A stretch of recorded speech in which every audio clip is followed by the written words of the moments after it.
Well, welcome back, everyone. It's Lights, Camera, Action. It's Make Our World Your Runway.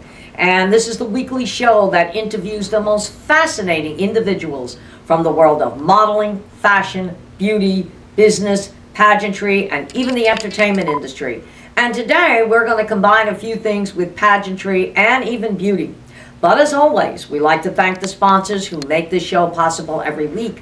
And that's Lasky Architect, Lux Beauty Salon, Margaritaville at Sea, 100 Successful Women in Business, the Transmedia Group, the Global Trade Chamber, Bangladesh American Chamber of Commerce, Vita Designs, and SP Fashion Direct. So sponsors, once again, thank you so much for making the show possible. And as always, we like to tell our viewers to subscribe to the Global Trade Chamber YouTube channel so that you can see all the shows from Make Our World Your Runway and Success Stories. And I highly recommend our viewers to tune into Success Stories because the show features the most amazing women in the world from business and community service. And from humble beginnings to successful entrepreneurs, these women will totally inspire you. And as always, get ready for some exciting conferences, speakers, and awards as 100 Successful Women in Business and the Global Trade Chamber come to a city near you. And the first city that we're going to is going to be Boca Raton at the Embassy Suites Hotel on January the 25th. It is going to be an amazing show. Women from around the country and locally will be attending. There's going to be networking, conferences, business expo, and Make Our World Your Runway is going to be there. We're going to be empowering women and elevating business, and I am going to be one of the featured speakers. So join me for my presentation to create and host your own show. I will let you know how it can create business for you and actually take your business to the next level. And then, of course, the big one coming up April the 4th, which is our international show, where once again, there's going to be networking, conferences, business expo. There will be a fashion show there, and Make Our World Your Runway will be going live. Now, for all these shows, you definitely want to visit the website at www.100swb for all the information. Now, all these shows are free to attend, but if you want to be a speaker and an exhibitor, you must go to the website and sign up now. I can tell you firsthand, these shows are always a sellout, and definitely you want to attend even if you're not a speaker or you're not going to be an exhibitor, because it's a great way to boost your business. You're going to meet so many women that are wonderful entrepreneurs, and once again, no reason why you don't want to expand your business or take your business to the next level. So again, the website www.100swb.com for all the information, and we'll see you there. And now, as I always like to say, lights, camera, action. It's Make Our World Your Runway. I have the most amazing woman coming on my show today.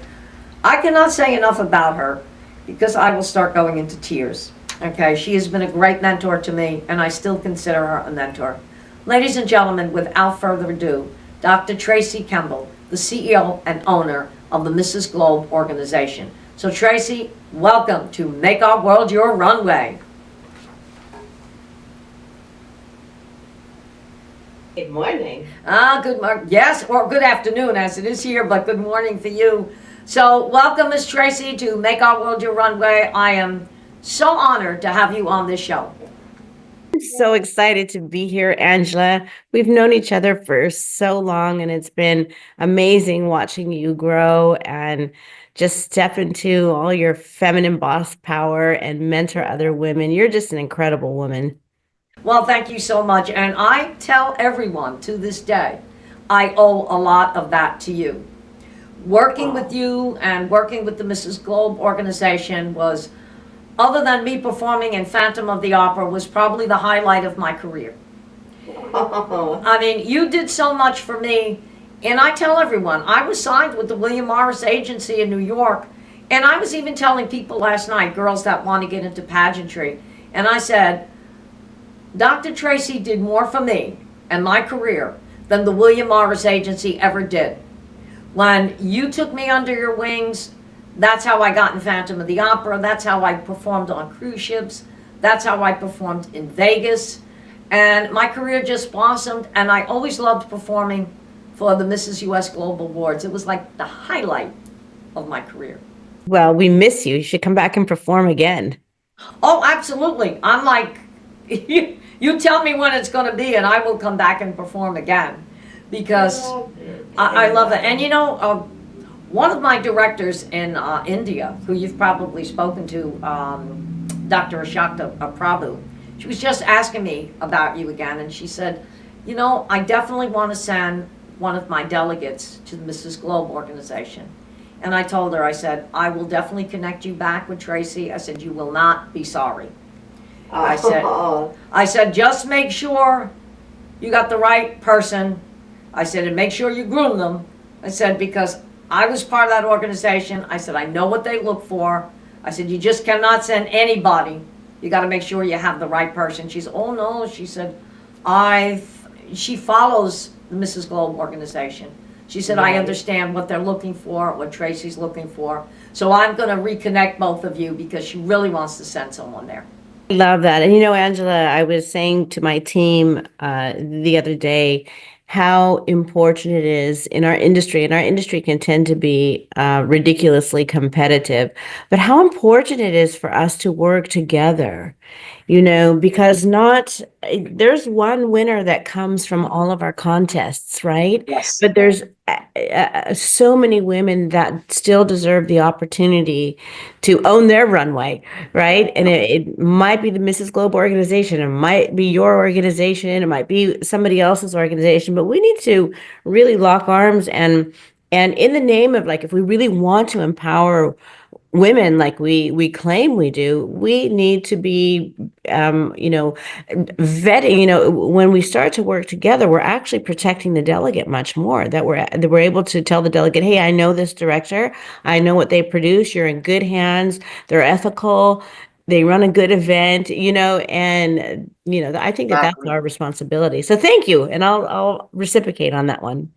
Yeah, no, absolutely. And I even tell my girls, after they crown their successor and they want to go on, I said, look, I said, you could, I said, if you're married, I said, you could go to the Mrs. Globe organization. I said, contact, I said, Tracy direct. I said, I have no problem, I said, with you doing that.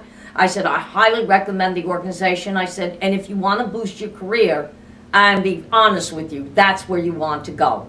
And they look at me and they go, well, you know what? You've got a point with that. Because you're right. A girl does deserve to have that runway. If she really wants to be in this industry, she deserves that. And not every runway is for every girl, and just because you might not win on the one runway that you tried, and for all of the women who are out there listening, if it doesn't happen the first time, it doesn't mean that destiny's not for you. It just, it was your training wheels runway, right? But I'm such a firm believer that if you have a dream and a desire in your heart, then you're meant to live it. And you just cannot give up on that. No, you can never give up on your dreams. And what's so funny? I was listening to MSNBC. I always listening to Morning Joe, and I love Mika Brzezinski, because she started that organization, Know Your Value, and it's all about women. And she said something last week that really made a lot of sense. She said, life is an extended runway. She said, you do not have to give up at a certain age. She said, keep going.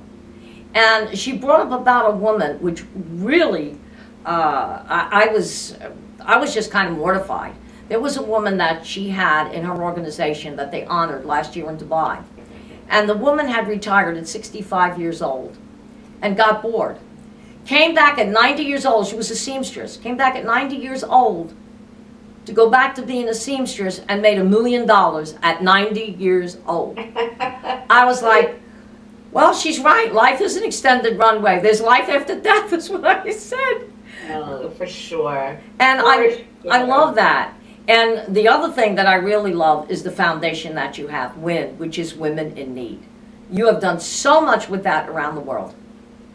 We have helped over 25,000 women.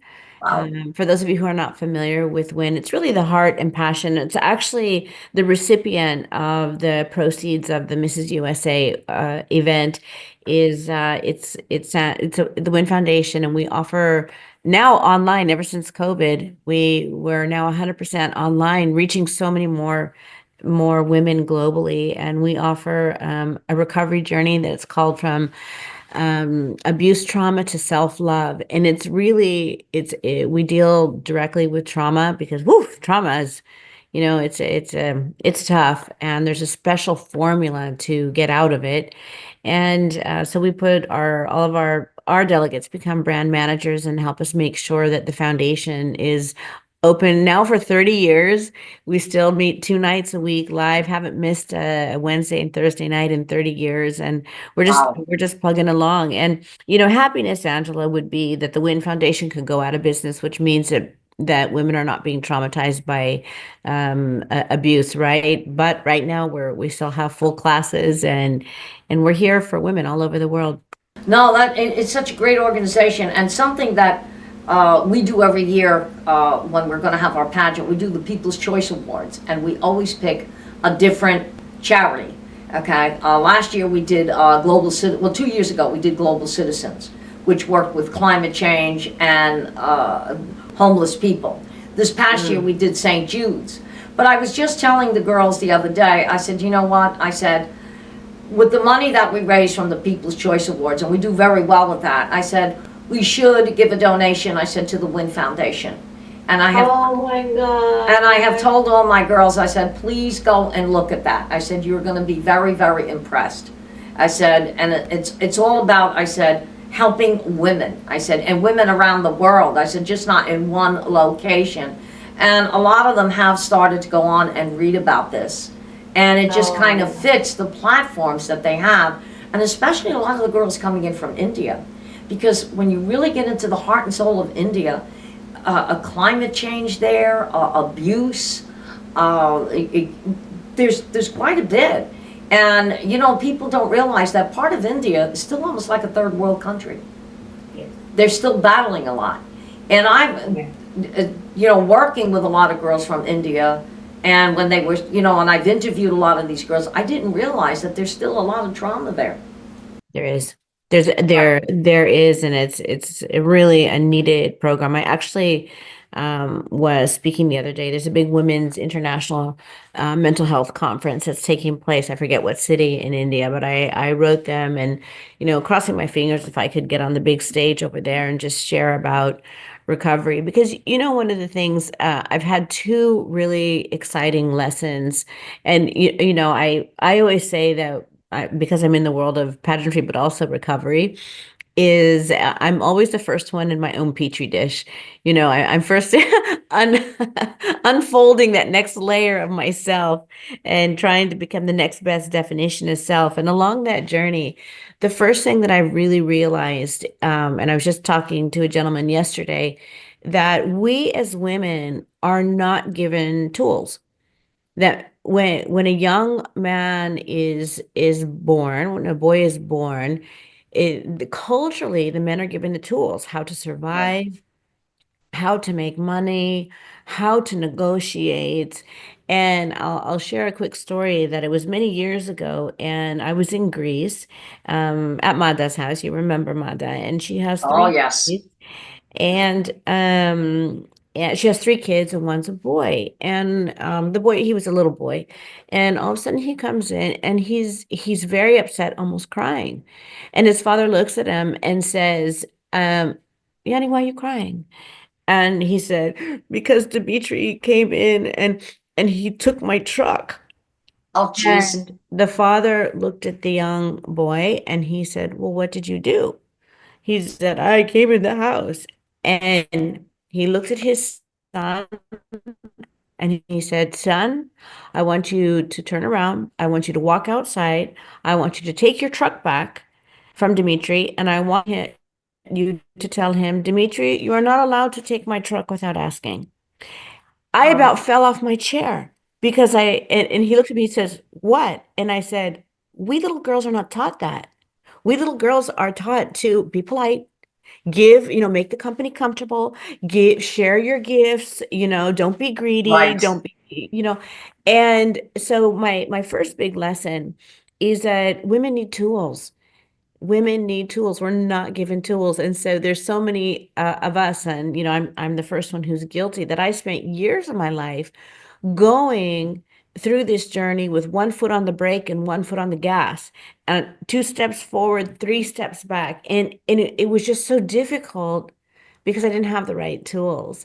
And then Yes. the other thing that I've learned over the past, I would say 3-4 years now, and I'm just enjoying this journey so much, is that this life of ours is simply about formulas. And, water boils at a certain temperature, unquestionable. Law Right. of gravity, always in effect. And what will happen to us is that we will try to do something. And I'll use like a love example that, I was working with a gentleman the other day, actually, a couple, and he spoke yell. And so what would happen is she would go to speak, and rather than speak loving husband, partner communication, he would speak yell. So she would shut down, and then she would get upset and would cause this whole unhealthy dynamic. And so I stopped him and I said, life is about formulas. Mm-hmm. And your formula is that you want to speak yell at your love and expect to get a positive result. Right. And I said, you know what that's called? And he said, what? I said, an unsustainable love formula. Because Very true. no woman will live in an environment where she's yelled at all the time and blossom and fall deeper in love. I said, so you need to change your formula. And to the woman, I said, and you need to change your formula. That if you think absorbing that yell is going to make you a more loving wife, it's not. It's going to make you resentful and fearful and feeling just not happy in the relationship. And then if you guys cry to say, why don't we have our relationship anymore? Both of you are good people, but you have the wrong formula. And so I've just spent the last few years with this awakening, looking all around me to say, like, business isn't hard. I just have a wrong formula. All I have Yeah. to do is find the right formula. To win a pageant, it's the right formula. To, Thank you. to perform at your top level when you're on stage, you have a formula in place that you're like, Okay. this, and this to succeed. And if Right. you do this, and this, I'm going to do good, but I'm not going to do great. Exactly. Right? We got to know I our formulas. I agree with that 100% because people always say to me, they said, why is it you can go out on stage without a script and just go from the gut? I said, well, believe it or not, I said, if you see me behind stage, I'm a disaster, okay? But that's, like Barbara Streisand always used to say, that's the stage fright, until you take the mic in your hand, and then you're fine. But I'll go out on stage, and one of the things I had learned, I'm looking at the audience, but I'm not looking at the audience. I'm actually looking above. But I could see on people's faces or their eye movement of what they're anticipating of what I'm going to say or what I think they're looking for me to say. And that's what makes the flow of talk so easy.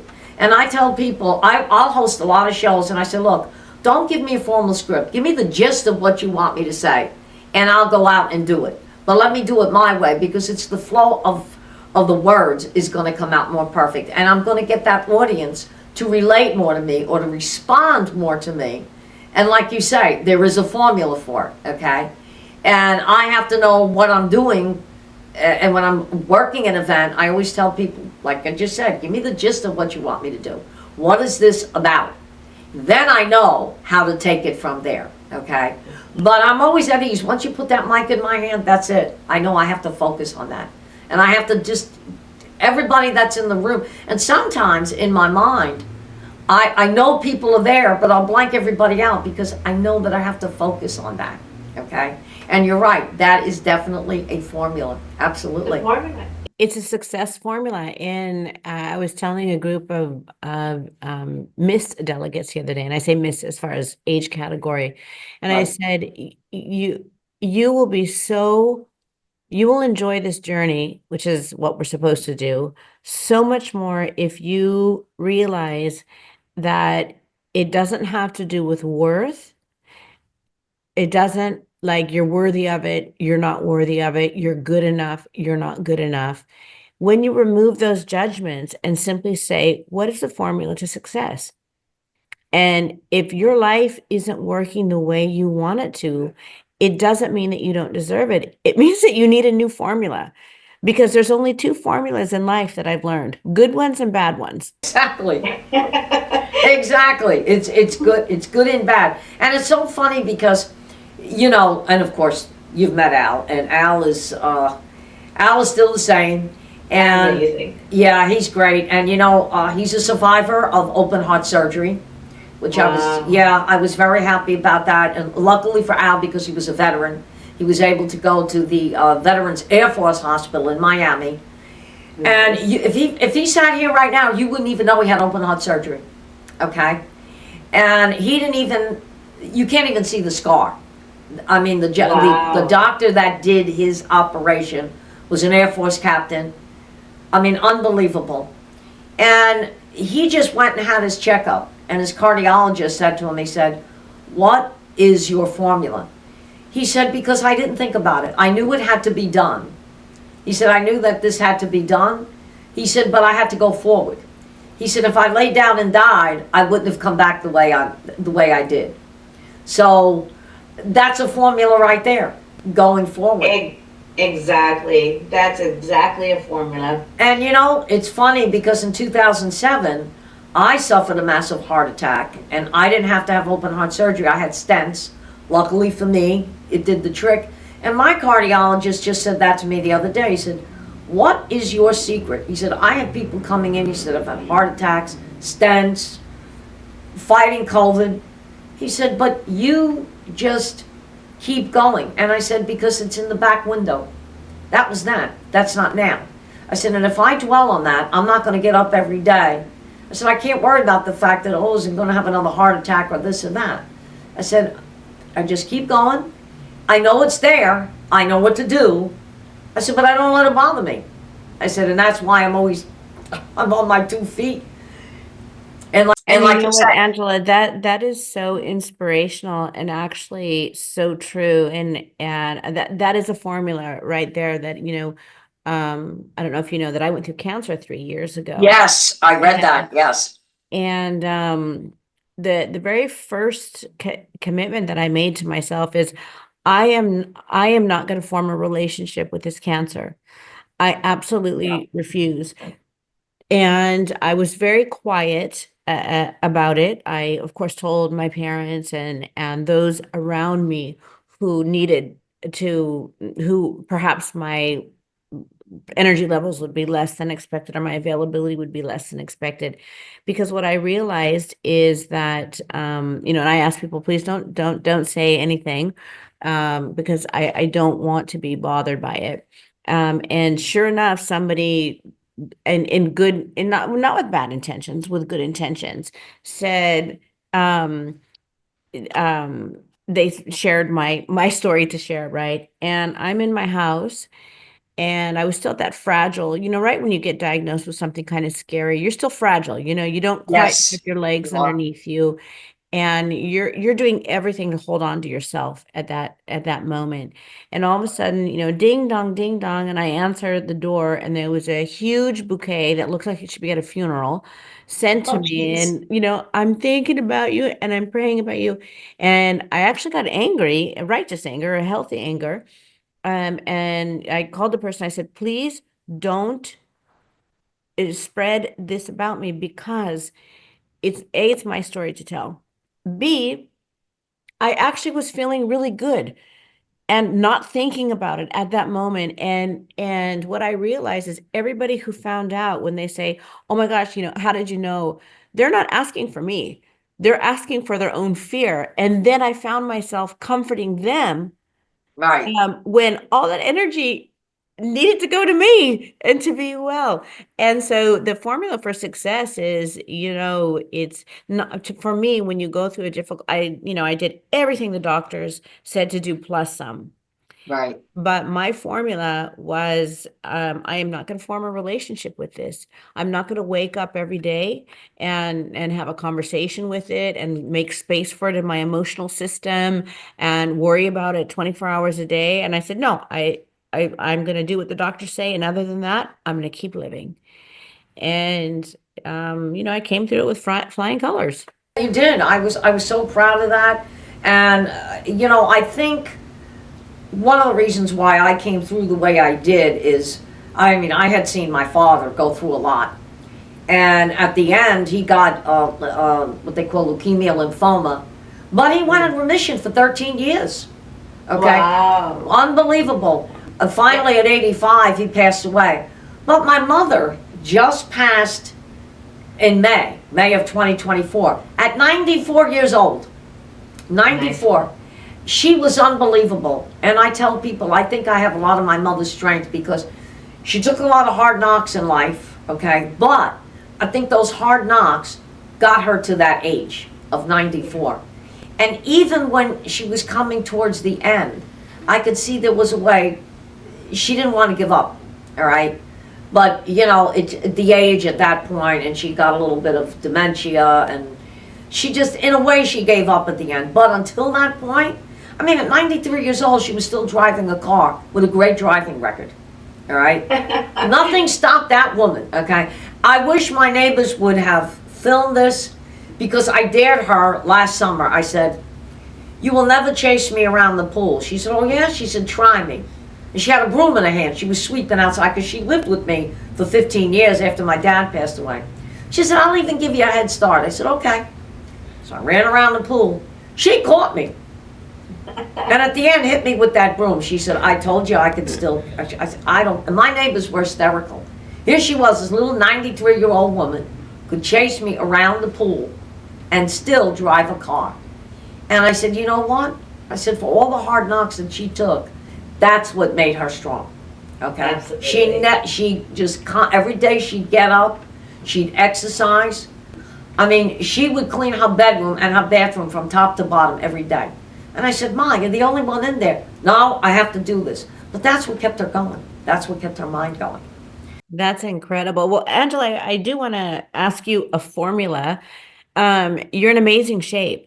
What are you doing to remain so nice and slim and shapely? Somebody said that to me last night, and it was a woman who does bodybuilding. And I have to credit that to my mother. She believed in exercise. And when she saw me at 13 years old getting heavy, and I was wearing a larger size than her, she said, that stops now. And she got me to walk. She got me to exercise. If it had not been for World War II, my mother was going into the Olympics. She could have been a decathlon champion. Okay. She was a professional bowler. She was actually interviewed on Wide World of Sports, ABC, by Chris Schenkel. She was in the women's championship bowling league. She was unbelievable. And she made me one summer in Seaside Heights, New Jersey, swim from one end of the pier to the other in the ocean when you really could swim in the ocean. Oh my gosh. Oh yeah. And she swam with me, okay? Well, I appreciate that what you just said because, I spend half the year in Greece and we swim in a sea over there. Right. And so I'm used to the lightness and the gentleness of a sea. And I was in Mexico a couple years ago and I had frozen shoulder at the time from everything that happened with the cancer. And I almost drowned. I got caught in a riptide. I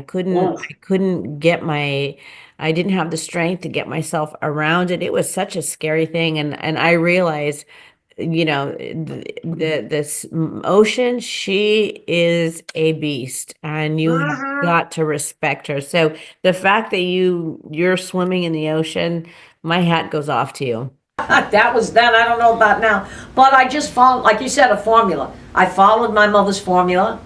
Watch what I eat. I still exercise. I love to walk. So, I stay active. I just always stay active. So I said, Mom, if you did anything for me, you did that. So, but anyway, as Max over here is telling me, we have about 5 minutes left. So what would you like to tell our viewers and what is the formula for you always staying so beautiful and just staying on top of the world? Oh my goodness. Okay, so what is my beauty secret? Well, first off, I'm 60 now, and I think that my beauty secret is I do try to take care of myself.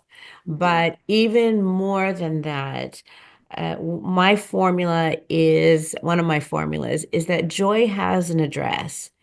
And I consciously um do live in the element of joy every single day of my life. And when I was younger, I struggled with depression and all those heavy emotions, and that inner pilot light of mine went out.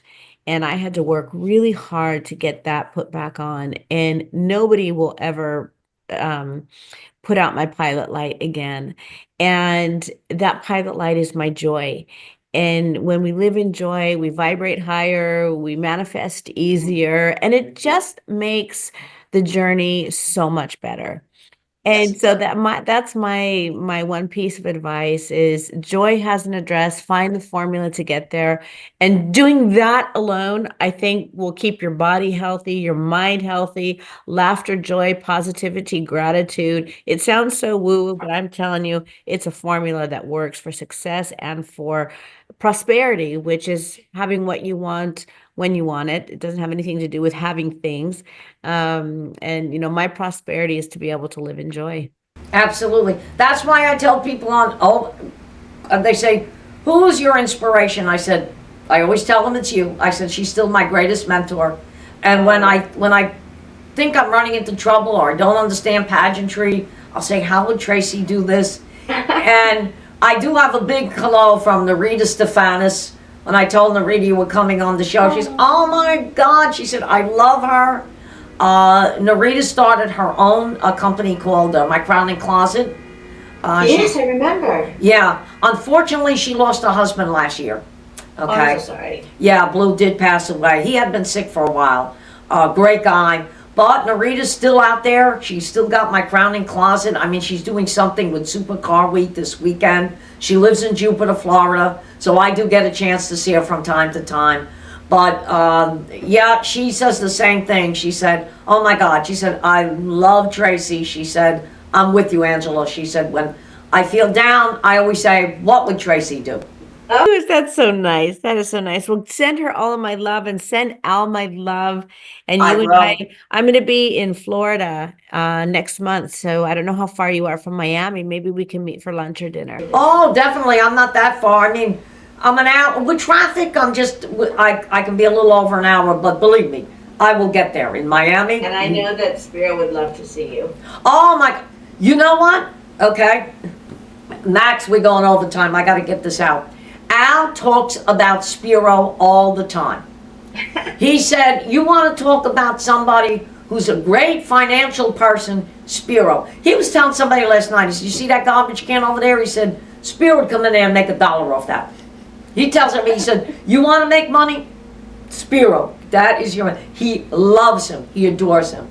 It would be super fun to get together. And I want to just thank you so much for having me on your show. And oh, absolutely. Thank you to all the viewers. And we definitely have to work together again. And anytime you want to come on the show, you want Mrs. Globe to be on the show. Oh, great. Yes, you let me know. They have an open invitation to be on the show anytime. I will follow up with that. I'll have my team leaders my queen managers get in touch with you and make the arrangements. Perfect. Well, thank you so much, my dear. Have a fabulous weekend. Mwah. Let me know when you're here in Miami. Give Spiro my best and hugs and kisses to everyone. You too. Kisses. Mwah. Thank you. Bye. Bye-bye, dear. I'm so honored to have her here this week. And as always, stay tuned because we have another fabulous show coming up next Friday. We are going to have Miss Kelly, if I can pronounce her name, 𝐷𝐮𝐻 from the Tower Club. You're going to love that show. All about an amazing organization. Another way to really boost your business. So I hope all my pageant girls were listening today. And remember, life is a journey and, of course, an extended runway. So thank you so much, ladies and gentlemen, for tuning in to Make Our World Your Runway. We'll see you next week.